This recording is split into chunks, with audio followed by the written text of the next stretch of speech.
ప్రేక్షకులకి ఆ లలితాంబిక అమ్మవారి యొక్క అనుగ్రహం పరిపూర్ణంగా కలగాలని మనస్ఫూర్తిగా కోరుకుంటూ నేను మీకు ఈరోజు మనం చెప్పుకోబోయేటువంటి టాపిక్ ఏమిటి, ఈ యొక్క టాపిక్ ఏదైతే ఉందో చెప్తుంది నేనైనప్పటికీ కూడా చెప్పిస్తుంది సాక్షాత్ లలిత అమ్మవారిగా భావిస్తూ ప్రతి ఒక్కరూ కూడా ఈ భూమి మీదకి వచ్చారు, కర్మను అనుభవిస్తున్నారు, ఇబ్బందులు పడుతున్నారు, లేదా ఒక మంచి అనుభవాన్ని పొందుతున్నారు అంటే కూడా చాలా స్పష్టంగా చెప్తుంది ఏమిటి శాస్త్రాలు అంటే పూర్వజన్మ పాపము లేదా పుణ్యము మిమ్మల్ని నడిపిస్తుంది అని. అయితే మనకి జ్యోతిష్ శాస్త్రంలో ఈ పూర్వజన్మ పాపం ఎలా తొలగుతుంది, మంత్ర సాధన వల్ల తొలగుతుంది అని చెప్తూ ఉంటారు. అయితే అందరూ జనరల్గా చేసుకోవాల్సిన మంత్ర సాధన ఏమిటి? సూర్య నమస్కారాలు చేసుకోవచ్చు, లలిత సహస్రనామాలు చేసుకోవచ్చు, లేనట్లయితే ఏదైనా ఆలయంలో సేవ చేసినా కూడా వాళ్ళకి పూర్వజన్మ పాపము తొలగుతుంది, కర్మ తొలగుతుంది అని చెప్తూ ఉంటారు. మరి ప్రతి లగ్నానికి గుర్తుపెట్టుకోండి, ఒక్కొక్క లగ్నం 12 లగ్నాలు ఉంటాయి. మీరు జన్మించినప్పుడు ఉన్న లగ్నం ఏమిటి? మేషం నుంచి మీనం వరకు లగ్నం తెలిస్తే లగ్నం నుంచి, లేదంటే నాకు లగ్నం తెలియదండి, మా పెద్దవాళ్ళు ఎవరు రాయలేదు, నాకు రాశి మాత్రమే నక్షత్రం మాత్రమే తెలుసు అనుకునేటువంటి వారికి ఏం చేయాలి, అసలు లగ్నము రాశి నక్షత్రం ఏమీ తెలియని వారు ఏం చేయాలనేటువంటి విషయాలు ఇప్పుడు మనం ఒక్కొక్కటిగా మనం తెలుసుకుందాము. కర్కాటక లగ్నము, కర్కాటక రాశి. లగ్నం తెలిస్తే లగ్నం నుంచి, లేదా రాశి తెలిస్తే రాశి నుంచి చూసుకోండి. ఇక్కడ మీరు చేయవలసినటువంటిది పూర్వజన్మ కర్మ తొలగిపోవడానికి చేసే సాధన ఏమిటి అని చెప్పి చూసుకున్నట్లయితే, మీరు కర్కాటకము అనగానే ఎమోషన్స్ ఎక్కువగా ఉంటాయి, అలర్ట్నెస్ ఎక్కువగా ఉంటుంది, స్పాంటేనియస్ ఎక్కువగా ఉంటుంది, తొందరగా ఆకర్షణ ఎక్కువగా ఉంటుంది. చంద్రుడు కదండి, అందుకని ఆకర్షణ, ఎమోషన్స్ ఇవన్నీ ఎక్కువగా ఉండేటువంటి లగ్నం. మరి మీకు పూర్వజన్మ కర్మ ఏ రూపంలో వస్తుంది, ఏ రూపంలో మీరు ఇరుక్కుంటారు బాగా అర్థం చేసుకోండి. ఏదైనా ఒక గృహము, ల్యాండ్ రూపంలో మీరు ఇరుక్కుంటారు, గుర్తుపెట్టుకోండి. గృహము కానీ ల్యాండ్ కానీ, ముఖ్యంగా గృహము లేదా వాహనము ఇవి మిమ్మల్ని కర్మలో మళ్ళీ ఇరికిస్తూ ఉంటాయి. అందుకని ఏంటి, ఇట్లాంటివి ఏవైనా ఉన్నాయి వీలైనంత మటుకు క్లియర్ చేసుకోండి. అదేవిధంగా కొంతమంది గురువులుగా కూడా తయారవుతారు ఈ కర్కాటక లగ్నంలో జన్మించిన. అంటే అది ఎప్పుడు వస్తుంది, ఆ గురు సంబంధించిన తత్వం ఎప్పుడు వస్తుంది అంటే, వారికి బలంగా గురుకర్మ యోగము అంటారు. ఆ గురుకర్మ యోగం కనుక బలంగా ఉన్నప్పుడు ఏం జరుగుతుంది, వారు కొంతమందికి బోధించాల్సిన స్థితి, కొంతమందికి లింకప్ ఉంటుంది. ఎలాగా వాళ్ళకి ఏదైనా సరే చెప్పవలసినటువంటి స్థితి ఉంటుంది, వాళ్ళకి ఏదైనా సరే కర్మ సంబంధంగా ఉంటుంది. కాబట్టి ఆ గురు సంబంధించినటువంటి విషయంలో ఆ యొక్క యోగం అనేటువంటిది పడుతుంది. అలాగే ఇక్కడ మరొక విషయం ఏంటంటే, ఈ కర్కాటకం వారికి మరి ఉపాసన ఏం చేయాలి? స్కంద ఉపాసన అంటారు. సుబ్రహ్మణ్యేశ్వర స్వామి ఉపాసన, స్కందుని యొక్క ఉపాసన చేయాలి ఎక్కువగా.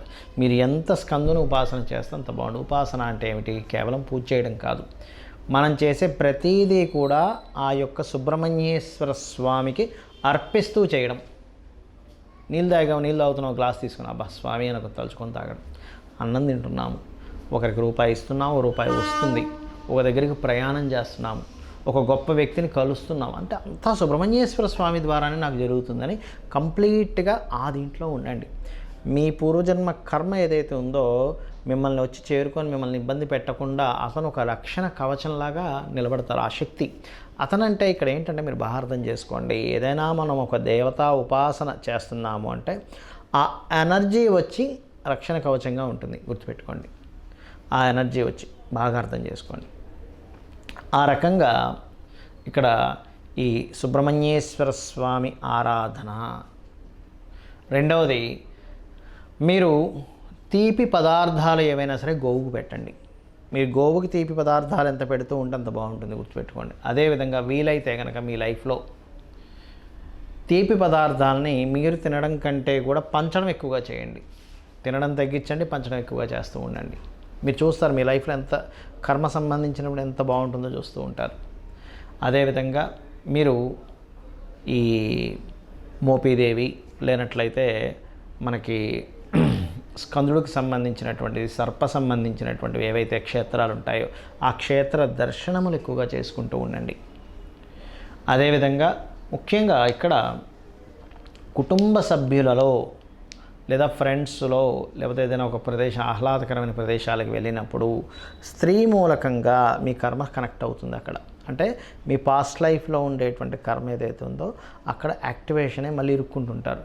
అక్కడ ఏదైనా అటువంటి ప్రదేశాలకు వెళ్ళినప్పుడు, అటువంటి సందర్భాలు వచ్చినప్పుడు ఏదైనా మనకు వెళ్ళి కనెక్ట్ అవుతుందా, అక్కడ ఏదైనా మనం ఇబ్బంది పడబోతున్నామా, మనం ఏదైనా అక్కడ మళ్ళీ ఇరుక్కోబోతున్నాం. మనం చూడండి చాలా విషయాలు మనకి ఏమిటోండి నాకు అర్థం కాలేదు, నేను ఏంటో వాళ్ళతో కనెక్ట్ అయిపోయాను, వాళ్ళతో నా జర్నీ నడిచింది, వాళ్ళతోనే మళ్ళీ గొడవ అయింది, వాళ్ళతో లైఫ్ అంతా ఇలా అయిపోయింది, నాకేం అర్థం కావట్లేదు అంటూ ఉంటాం. బికాజ్ ఆఫ్ అది పూర్వజన్మ కర్మ ఆ రూపంలో ఆ మనిషిలోకి ఎంటర్ అయ్యి అక్కడికి వచ్చింది. చాలా పెద్ద మిరాకిల్. భగవంతుడు క్యాలిక్యులేషన్స్ కానీ, భగవంతుడి యొక్క సాఫ్ట్వేర్ కానీ ఎంత గొప్పదంటే ఎవరెవరు ఎక్కడెక్కడికి వెళ్ళి ఎలా కలవాలో వాళ్ళందరిని అలా కలుపుతూ ఉంటాడు, మన కర్మలు అలా కలుపుతూ ఉంటాయి. ఇందాక నేను మీకు మరి లగ్నము, రాశి, నక్షత్రము తెలియని వారికి ఎలాగో కూడా చెప్తానన్నాను కదా, దానికి చెప్తానని మీకు గుర్తుపెట్టుకోండి. తెలియని వారందరూ కూడా చేయాల్సిన సూర్య నమస్కారాలే. అది మీరు ఏ రాశి అయినా, ఏ నక్షత్రమైనా, ఏ లగ్నమైనా మనకు తెలియదు. మీరు చేయవలసింది చాలా సింపుల్గా సూర్యుడికి సంబంధించినటువంటి ఉపాసన చేయండి. ఉపాసన అంటే అగైన్ నేను మరలా చెప్తున్నాను, నిత్యము సూర్య నమస్కారాలు చేసుకోవడము, ఆదిత్య హృదయ పఠనం చేయడము, లేదా సూర్యుడి ముందుని చక్కగా అర్ఘ్యం వదిలి నమస్కరించుకోవడం, ఇవి చేయండి. రెండవది, ముఖ్యంగా మీరు మీ తండ్రి గారి యొక్క సేవ, అదేవిధంగా తండ్రి తరపు వారి యొక్క సేవ, మరియు పితృదేవత సంబంధించినటువంటి కార్యక్రమాలు చేయడం. పితృదేవతలకి అంటే మాసికాలుగా ఇట్లా ఉంటాయి కదా మనకు, సంవత్సరం చేయాల్సినటువంటివి కానివ్వండి. అదేవిధంగా మరొక విషయం ఏంటంటే ఈ గోసేవ కానివ్వండి, దేవతా సంబంధించినటువంటి అనుగ్రహం కానివ్వండి, ఇవన్నీ కూడా ఏమిటంటే ముఖ్యంగా మీరు అర్థం చేసుకోవాల్సినటువంటిది, ఇక్కడ ఏది తెలియదండి, నక్షత్రం తెలియదు, లగ్నం తెలియదు, ఏం భయపడాల్సిన పని లేదు. ఇవి చేసుకోండి ప్రత్యేకంగా. వీటితో పాటు మనకు శాస్త్రాల్లో చెప్పినటువంటిది లలితా సహస్రనామాలు ఉదయం సాయంత్రం, లేదంటే ఒక్కసారైనా కుదురుతుంది, ఖచ్చితంగా ఒకసారైనా చేయొచ్చు. కానీ మీరు చేసి చూడండి. మీరు 40 రోజులు, ముఖ్యంగా మీరు మొట్టమొదటిగా 40 రోజులు చేసినట్లయితే మీకు తెలుస్తుంది, దాని ప్రభావం తెలుస్తుంది. దాని తర్వాత నిత్యము చేయడానికి మీరు ఇష్టపడతారు. మరి మీకు సందేహం కలగొచ్చేమండి, ఇక్కడ మరి మేము స్త్రీలైతే ఎలాగా, మాకు నెలకొకసారి మనకి మంత్ అనేటువంటిది ఉంటుంది కదండి, మాకు ఉంటుంది కదండి, మా పరిస్థితి ఏమిటి అంటే, అప్పుడు నేను చెప్పేది ఒకటే, 20 రోజులు చేయండి. ఖచ్చితంగా మీకు ఆ మార్పు అనేటువంటిది మీరు చూస్తారు. పూర్వజన్మ కర్మ ఇక్కడ ఏంటంటే పూర్తిగా తొలగిపోతుందా వెంటనే 40 రోజులు అంటే కాదు, బాగా అర్థం చేసుకోండి. దాని ప్రభావం తగ్గుతుంది, దాన్ని మీరు హ్యాండిల్ చేసేటువంటి శక్తి మీకు వస్తుంది. ఇక్కడ ఏంటంటే అందరికీ కష్టాలు ఉంటాయి, కానీ కొంతమంది దాన్ని హ్యాండిల్ చేయగలుగుతారు, కొంతమంది దాన్ని హ్యాండిల్ చేయలేరు. ఇది అర్థం చేసుకోండి. హ్యాండిల్ మనం ఎలా చేయగలము, ఎంతవరకు చేయగలమా లేదా, దీని మీద ఆధారపడి ఉంటుంది మొత్తం కూడా.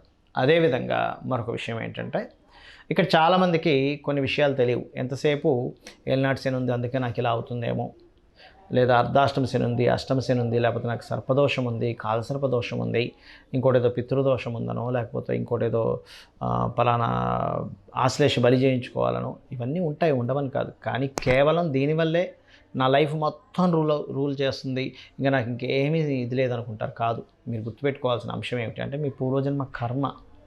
ఆ పూర్వజన్మ కర్మ అనేటువంటిది మీకు క్లియర్ అవ్వనంతసేపు కూడా మీరు ఈ రకంగానే ఇబ్బంది పడవలసి వస్తూ ఉంటుంది. కాబట్టి ముఖ్యంగా నేను చెప్పినటువంటిది పాటించండి నిత్యము. ఆ రకంగా మీరు ఎప్పుడైతే పాటిస్తూ ఉంటారో మీకు తెలియకుండానే మీరు ఆ కర్మ నుంచి బయటపడడం జరుగుతుంది. కర్మ నుంచి బయటపడితే ఏమవుతుందంటే రిలీఫ్ అనేటువంటిది వస్తుంది.